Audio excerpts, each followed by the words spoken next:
The podcast you will be listening to today is by Victoria Henderson, a 20-year-old junior from Crown Point, Indiana, studying English education at Ball State University. This piece was written with the intention of displaying one of Victoria's beliefs to you. Victoria's connection to the piece is through personal experience. This story has shaped a part of her perspective regarding life as a whole.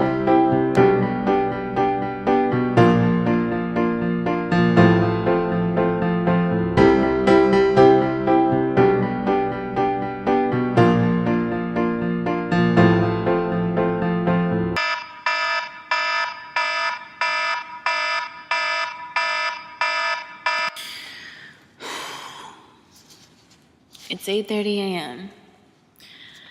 Time to go to Blanca's house.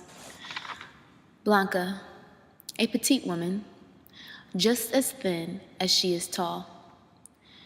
She had very pale white skin, with the same colored hair to match. She spoke mostly Spanish, but lived in the United States for the last 64 years of her life. Although she was unrelated to me biologically, she was considered family. Blanca had a philosophy regarding time. She would say, when you are late, you are giving the impression that you and your time are more valuable than anyone else's time. So I was rushing because I was running late. I walked in and sat at the octagon-shaped kitchen table. She had a pastry sitting there waiting for me. I devoured it.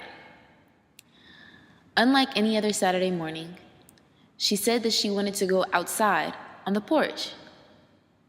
So I helped her up, and we slowly crept to the front door. There were 2 chairs already placed outside on the porch for us.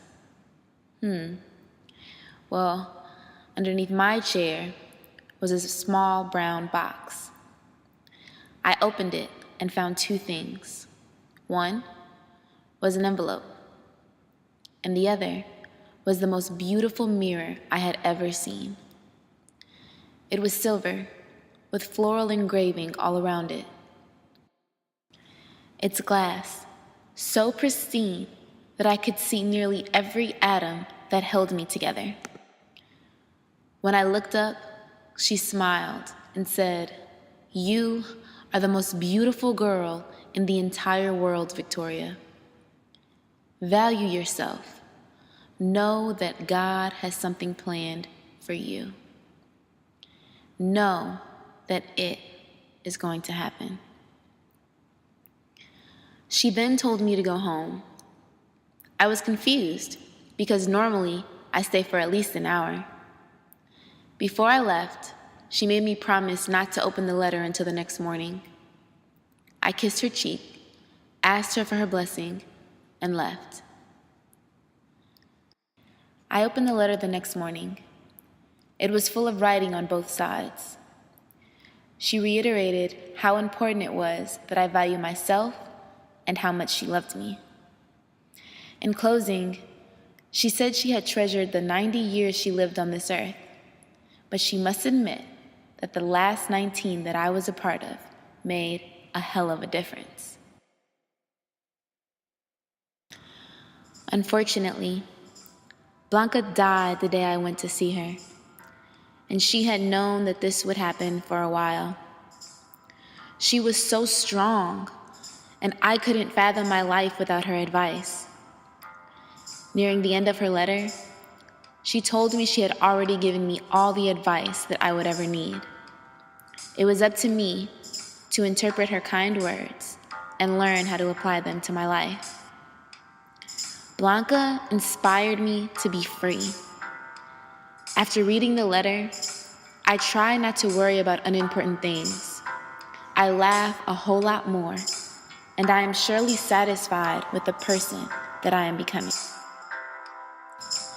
I believe that you must value yourself. If you are given the daily opportunity to think, breathe, and see, you must realize that you are good enough, and no one, aside yourself, can devalue you. To Blanca, I am truly grateful She changed my life. Thank you very much for listening, and stay tuned for more by Victoria Henderson.